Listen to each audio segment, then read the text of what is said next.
하나님께서 모세 오경을 지나서 그 다음에 등장하는 성경이 여호수아입니다. 이 여호수아는 모세가 느보산에서, 여러분 느보산 올라가면 알겠지만 느보산은 현재 이스라엘 나라와 요르단의 국경이 맞대어 있는데, 보통 나라들이 국경을 이렇게 정하는 거 보면 산을 기준으로 한다거나 강을 기준으로 한다거나 바다를 기준으로 그렇게 하고 있습니다. 그래서 이스라엘과 요르단의 기준이 먼저 가면 요단강이 있어요. 요단강 기준으로 언자 요단강 건너면 이스라엘. 제가 성지순례 2012년에 갈 때, 그때는 이 요단강이 그 옛날 모세의 출애굽 시대 혹은 여호수아가 건넜던 그 요단강은 현재 요단강은 많이 지형적으로 변형이 되어 있고, 또 그 크기가 지금은 그 폭이 제가 볼 때는 여기서 쭉까지 건너가기가, 여기서 우리 교회에서 현재 이쪽 골목에서 신호등 건너서 저쪽 골목 그 들어가는 입구까지 그거밖에 안 되는 것 같아요, 현재는. 근데 그 옛날 3000년의 시대는 요단강이 굉장히 넓었겠죠.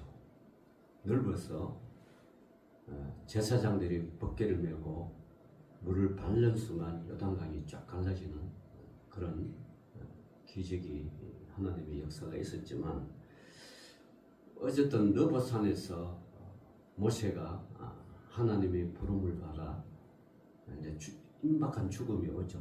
그래서 너 모든 행위는 요단강을 건너서 적과 꿀이 흐르는 가나안 땅으로 들어가지 말고 여호수아에게 다 물려주라. 그래서 여호수아랑 모세가 느보산으로서 쭉 올라가죠.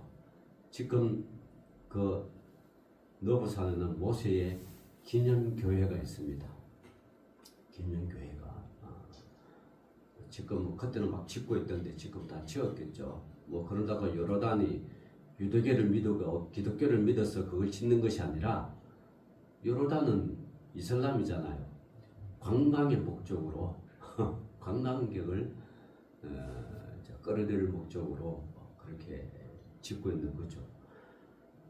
그래서 모세가 여호수아에게 자기가 입었던 지도자의 옷을 여호수아에게 입히고, 자기가 가졌던 지팡이를 여호수아에게 물려주면서 너가 장차 저 가나안 땅에 들어가서 이스라엘 백성들을 인도할 지도자다. 공식적으로 하나님과 모세와 여호수아를 이렇게 삼자가 이렇게 되면서 그걸 주기를 물려주죠. 그러고 모세는 여호수아를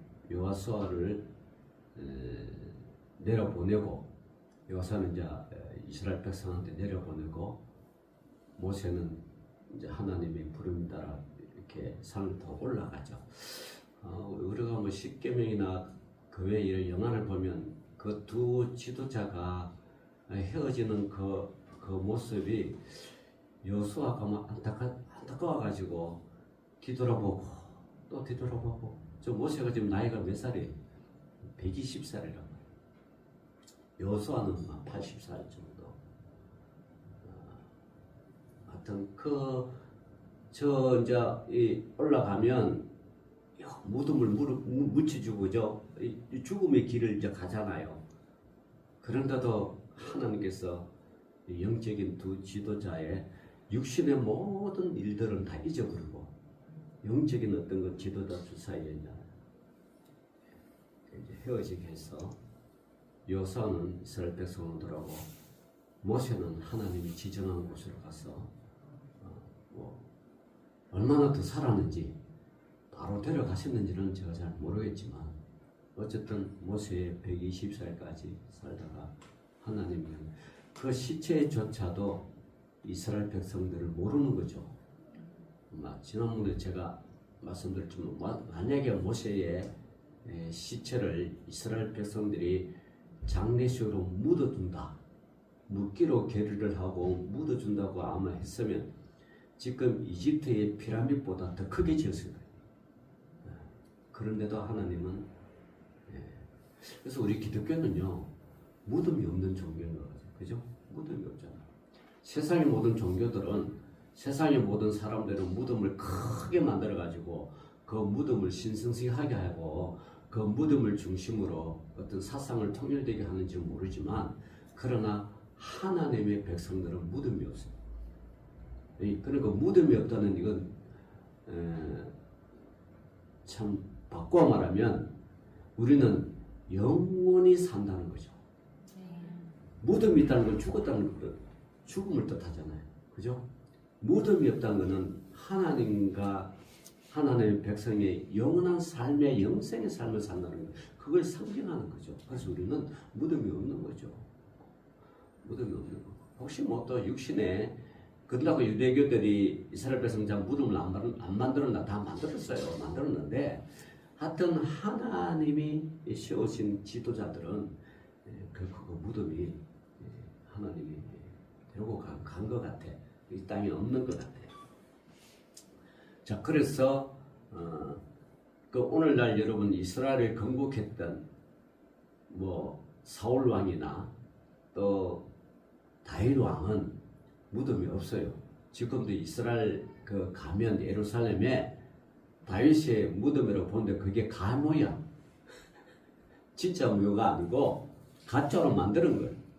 이렇게 크게 만들어가 역시 관광객들을 이렇게 하고 자신들의 정체성, 그 이스라엘 건국의 어떤 그런 정체성을 하려고 그 가면을 만들었지 진짜 무덤은 없습니다.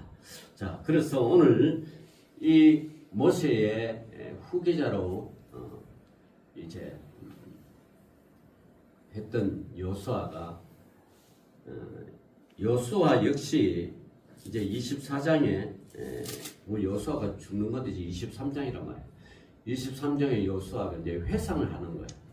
하나님이 어떤 분이신가? 하나님이 어떤 분이신가? 자, 그걸 회상하면서 여호수아가 이스라엘 백성들에게 부탁한 마지막 유언의 말씀이죠. 자, 그래서 오늘 봅시다. 3절을 보면 너희의 하나님 여호와께서 너희를 위하여 이 모든 나라에 행하신 일을 너희가 다 보았거니와 너희의 하나님 여호와께서 그는 너희를 위하여 싸우신 이시니라. 여러분, 가나안 정복 전쟁이 결코 만만치가 않았어요. 험난했습니다. 그 길이 가나안 정복 전쟁이 고속도로처럼 빵 뚫힌 길이 아니에요. 이스라엘 12지파에서 가나안 정복 전쟁이 얼마나 힘드는가 이스라엘 백성들이 알아서 그래서 이스라엘 백성들에서 두 지파와 한 지파도 반을 나눠서 요단강 이쪽으로 남기고 그죠? 두 지파와 한 지파 반은 요단강 이쪽에 남겨두고 10지파와 반지파 나눴으니까 반지파만 그 가나안 땅을 정복 전쟁에 동참을 한 거. 힘든 걸 알아요. 계속 그런데 그 동참하는 그 정복 전쟁에 이스라엘 백성들이 여호수아를 중심으로 살아가는데 이스라엘 백성의 힘으로 싸운 게 하나도 없다는 거예요. 오늘 보면 하나님 여호와가 그를 너희를 위하여 싸우신 이시니라. 정복 전쟁이 다 하나님이 미리 싸우셨다.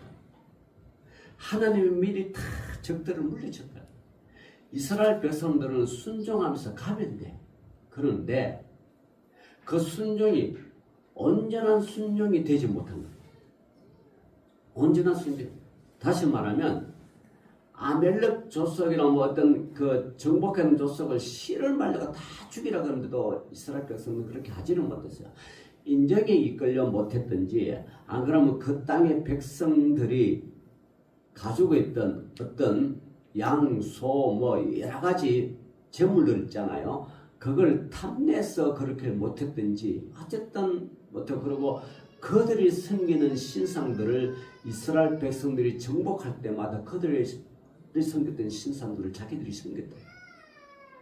더 바꿔 말하면 이 정복 전쟁이 완전한 성전의 전쟁이 되는데 이스라엘 백성들이 필요에 의했다가 어떨 때는 성전으로 완전하게 멸하기도 하고 어떨 때는 남겨주기도 하고 그렇다는 거예요.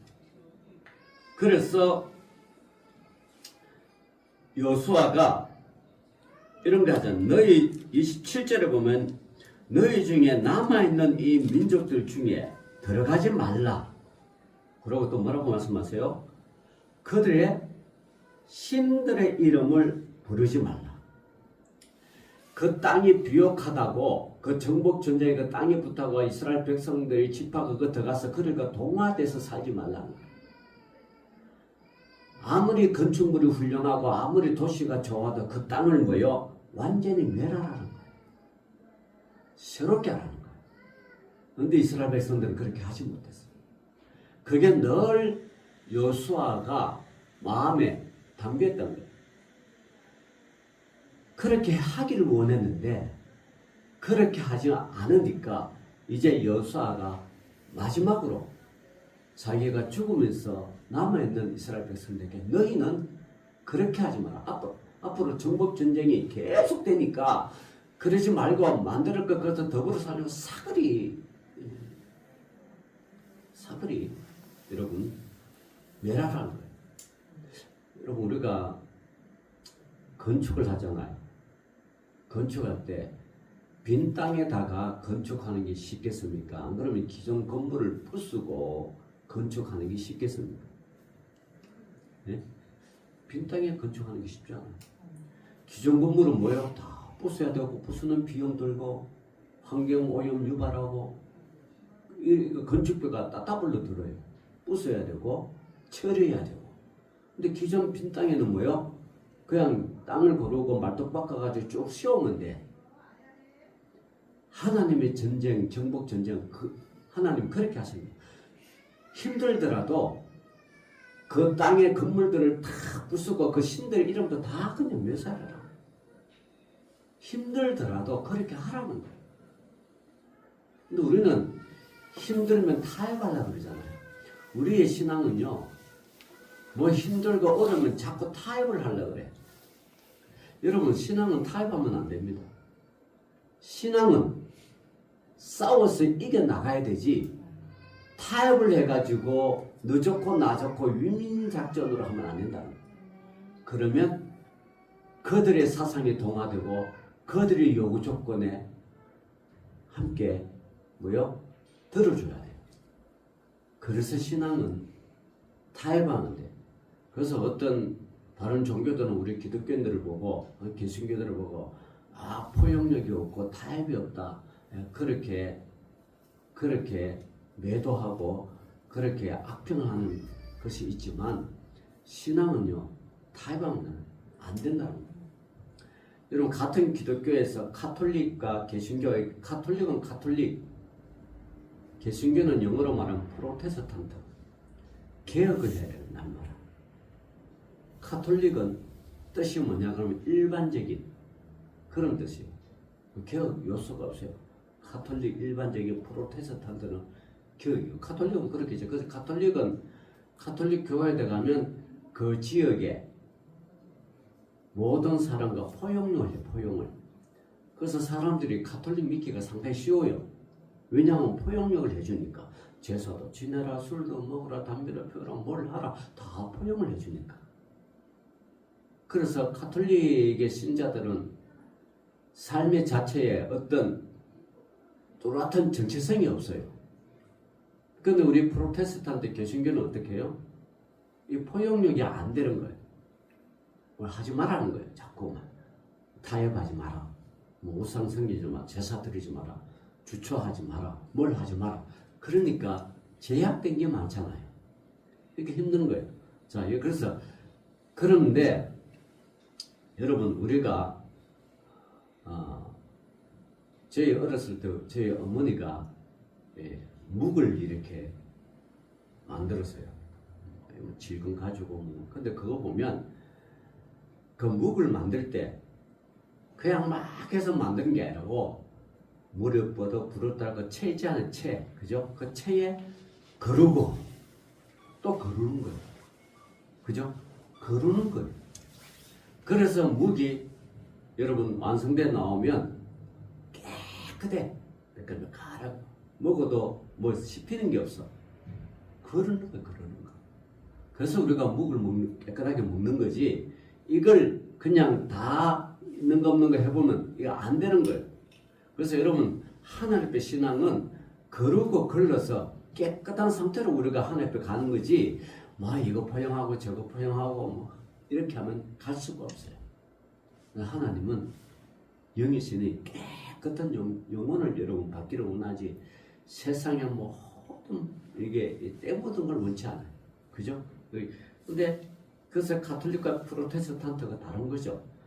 근데 가톨릭은 어디 가도 뭐 적응을 잘하지만 우리 기독교는 이게 프로테스탄트는 싸워서 나야 돼. 그래서 여호수아도 그래요. 그 나라의 신들과 동화되면서 이렇게 하나님 못 섬긴다. 그러니까 없애라는 거예요. 그 이름 부르지도 말라. 그것들을 가리켜 맹세하지 말라. 또 그것을 섬겨서 그것들에게 뭐요? 절하지 말라. 그런 거예요. 오직 너희의 하나님 여호와께 가까이 하기를 오늘 같이 행한 것 같이 하라. 자, 오늘 이런 여호수아가 유언의 말을 하기 전에 이스라엘 백성은요 출애굽을 한 이후에 광야를 계속 생활을 했잖아요. 광야 생활. 그런데 암초를 만났어요. 르비딤 광야를 지날 때 아말렉 족속을 만났습니다. 여러분 아말렉 족속은 아주 무자비한 족속이에요. 아말렉 족속한테 기름 좀 내달라니까 아유 못 간다. 그러니까 하나님이 전투할 수밖에 없다. 그래서 여호수아를 대장으로 전투를 하는 거예요.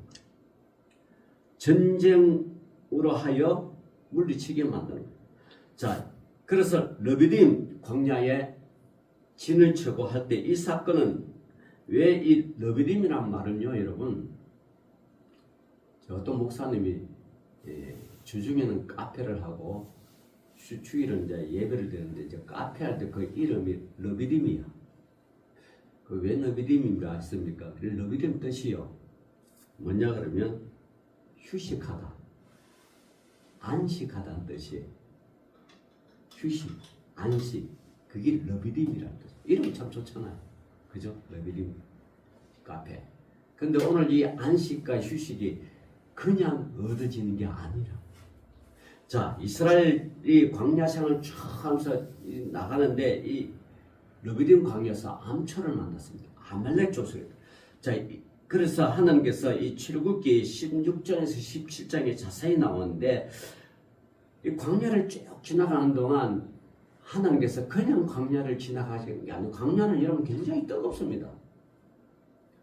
심지어 제가 이집트에서 그 시나이 반도를 쫙 지날 때 그 관광버스가 좋잖아요. 에어컨 빵빵 나오는데 그거조차도 뜨겁더라고.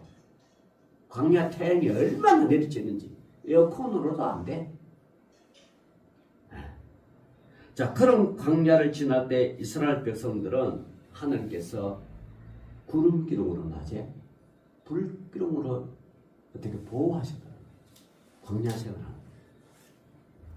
심지어 메추라기와 만나로서 먹여주십니다. 그리고 바위를 깨뜨려서 뭐요? 물을 공급해 주십니다. 진짜 하나님 대단하죠. 그래서 아말렉 족속과 싸움이 붙었어요. 자, 오늘 이게 몇 가지를 우리가 합쳐서 첫 번째는 승리의 깃발입니다. 르브림에서 여호수아 장군이 이끄는 이스라엘 장정들은 사납고 호전적인 아말렉 병사들과 생사를 건 일제를 벌이는 동안에 모세가 아론과 훌을 데리고 르브림 광야를 내려보는 그 산에 올라가서 어떻게 해요? 기도하는 겁니다. 여호수아 장군에게. 모세가 쫙 기도해요. 손을 들고 기도하면 그때는 이겨. 여호수아 장군이 이스라엘 백성들이. 근데 힘이 처지잖아. 떨어지잖아요. 그러면 또 져요.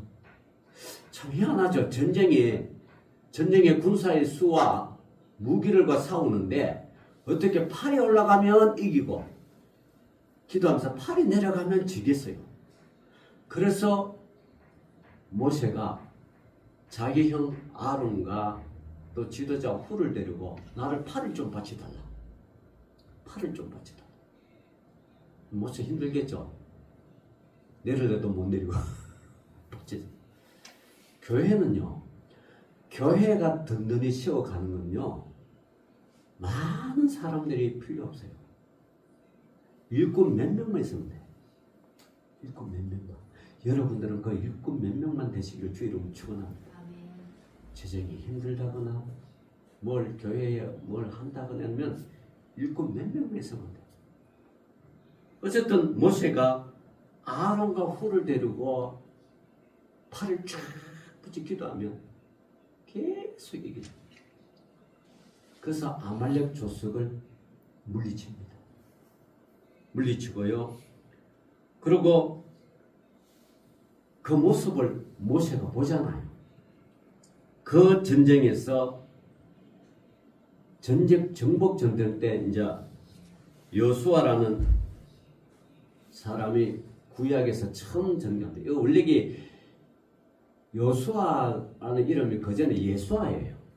성경은요, 구원의 단어가 딱 세 가지인데, 하나는 예수아, 바꿔 말하면 여수아, 뜻은 건져내다, 구출하다, 구원하다는 뜻이에요. 뭐가요? 여수아 혹은 예수. 두 번째는 호세아라는 뜻이 있습니다. 호세아 선지자. 호세아는 뭔 뜻이냐? 야훼께서 구원하신다. 야훼께서 다시 말하면 하나님께서 구원하신다. 그리고 또 구원하라는 뜻은 예수예요. 예수는 하나님이 자기 백성을 구원하신다는 뜻이에요. 그러니까 예수와 호세와 예수라는 이 뜻은 같은 뜻이에요. 구원하신다. 이스라엘 자기 백성을 구원하신다. 그러니까 예수라는 뜻은 호세아나 여호수아 이런 거는 자기 이스라엘 백성들을 구원한다는 뜻이지만 이 예수라는 이 뜻은 더 광의적으로, 더 폭넓게, 강폭적으로 자기 백성을 구원한다는 뜻이에요. 그러니까 어느 민족, 어떤 민족이든지 어떤 족속이든지 빈부격차, 그 사람의 흑백, 황인종 이런 걸 떠나가지고 고관 대작 이런 걸 떠나가 예수라는 그 단어 자체가 자기 백성을 구원하는 것이에요. 그래서 오늘날 복음이 전하는 곳마다 예수라는 것은 빈부격차 모든 걸 떠나서 구원하는 그 뜻이에요. 그러니까 예수라는 뜻이 훨씬 광의적이고 넓은 거죠. 자, 그래서 어쨌든 근데 그의 이름은 여호수아라는 그의 이름 여호와는 나의 구원이라는 뜻입니다. 그런데 이전에는 그에 대한 어떤 설명도 나와 있지 않습니다. 오늘 이 르비딤에서 아말렉 족속과의 싸움에서 여러분 너무나 이 싸움에서 진퇴양난이 막 있을 때 모세의 손에 올라가서 결국은 승리했죠. 그리고 마침내 그 전쟁에 이겼을 때 이스라엘은 여호와 하나님께 여호와 니시라는 단어를 붙입니다. 여호와 니시. 이게 뭐냐 그러면 여호와는 나의 깃발이라는 것이에요. 여러분 전쟁에서 깃발이 뺏기면요 지는 전쟁이 돼요. 병사들의 사기가 팍 떨어집니다. 여러분 사격을 이렇게 보면 항상 앞서는 게 뭐예요? 깃발이에요. 로마 전쟁도 그렇고 기가를 딱 세우고 가는 거예요. 그러니까 여호와 니시, 여호와는 여호와의 나의 깃발, 승리라는 뜻이에요. 그래서 잘 싸우는 병사들도 깃발이 뺏기면 그때부터 힘을 잃어요. 근데 우리가 저 북한하고 한국하고 6.25 전쟁이 일어났잖아요. 그러니까 사단이 깃발이 뺏긴 사단이 있어. 북한한테. 이걸 기억이 안 나. 하여튼 깃발 뺏겼어요. 그래서 그 사단이 지금도 그 깃발을 서지를 못해. 아마 남북한의 전쟁이 벌어 이기면 그 깃발부터 먼저 뺏어올 거예요. 깃발이 뺏긴 사람이 그랬어요. 자, 그래서 깃발이 그만큼 중요하고 깃발의 진격에 따라 이 길도 가고 저 길도 가고 진퇴양난의 결정이에요.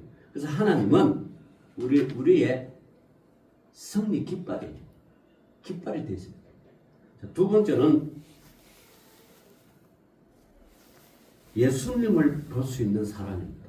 자, 러비뎀에서 전쟁할 때 앞으로 오실 예수님, 2000년 후에, 3000년 후에 올 예수님을 아무도 모르잖아요. 그죠? 근데 에케 호모라는 이 단어가 있습니다. 이 단어는 이 사람을 보라 하는 뜻이에요.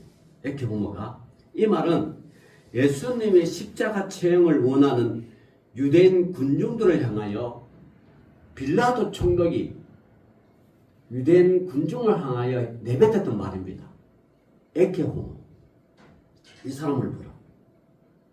그러나 이 말은 종교개혁 이후 특히 17세기, 18세기 개신교회들이 이끌었던 신조가 되었습니다. 에케 호모란 말이 이 사람을 보라. 그래서 세속화로 교회의 권위가 도전받고 흔들리는 시기에 우리의 깃발이신 예수 그리스도를 바라봄으로써 새로운 힘을 내었던 것입니다. 에케 호모란다. 그런데 여기서 중요한 사실이 있습니다. 여러분 혹시 아브라함의 만원경이라는 소리를 들어보셨어요? 아브라함이 부름받을 때는 창세기 11장이 나옵니다.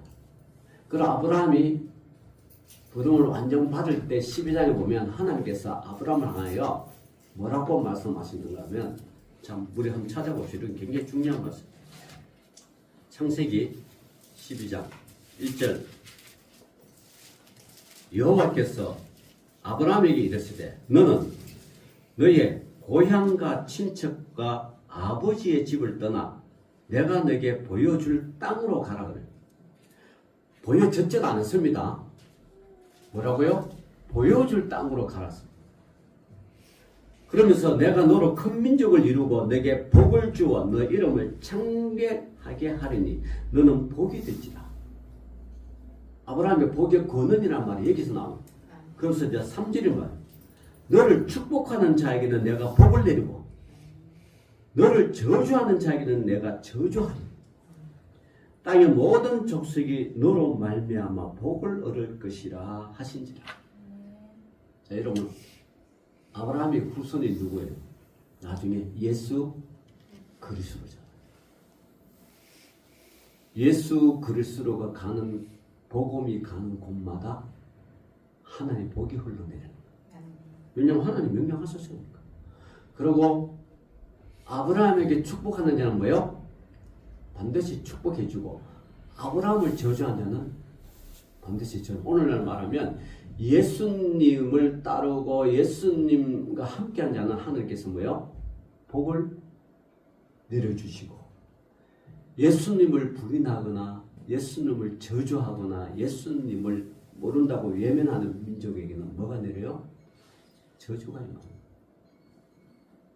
이게 구원이에요. 오늘날 그래서요, 여러분 예수 믿지 않는 민족들은 얼마나 처참하게 사는지 몰라요. 근데 예수 믿는 민족들은 오늘 한번 보세요. 다 부유하고 강대한 나라들이에요. 그래야 그래요. 지금 그러잖아요. 이게 아브라함. 그래서 이것을 가지고 아브라함의 만원경이다 그래요.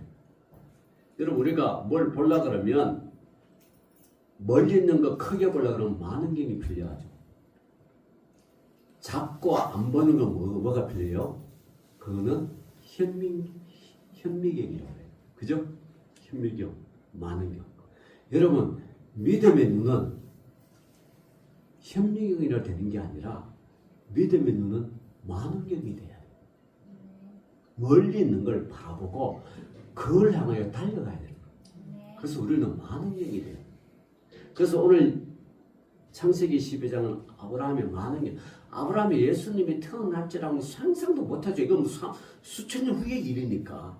그런데 하나님은 역사를 주관하신 거라 과거부터 현재 미래까지 딱 깨달는 분이시라. 그걸 알고 아브라함에게 복을 주시는 거예요. 그래서 여러분 히브리서 11장 13절에 보면 이 사람들은 특별히 히브리서 11장이 믿음의 장이잖아요. 이 사람들은 다 믿음을 따라 죽었으며 약속을 받지 못하였으되 그것을 멀리서 보고 환영하였다. 지금은 약속 받지 못했지만 약속이 있다는 걸 반드시 믿고 따랐다. 그래서 여러분 약속을 받지 못하였다는 이 말은 약속 자체를 받지 못한 것이 아니라 아직 약속의 성취를 못 받았다는 뜻이에요. 그 약속의 성취는 언젠가 이루어진다는 거죠. 아브라함이 그 많은 경우로 예수님을 보기는 했지만 직접 만나보지 못했다는 뜻으로 해석할 수가 있습니다.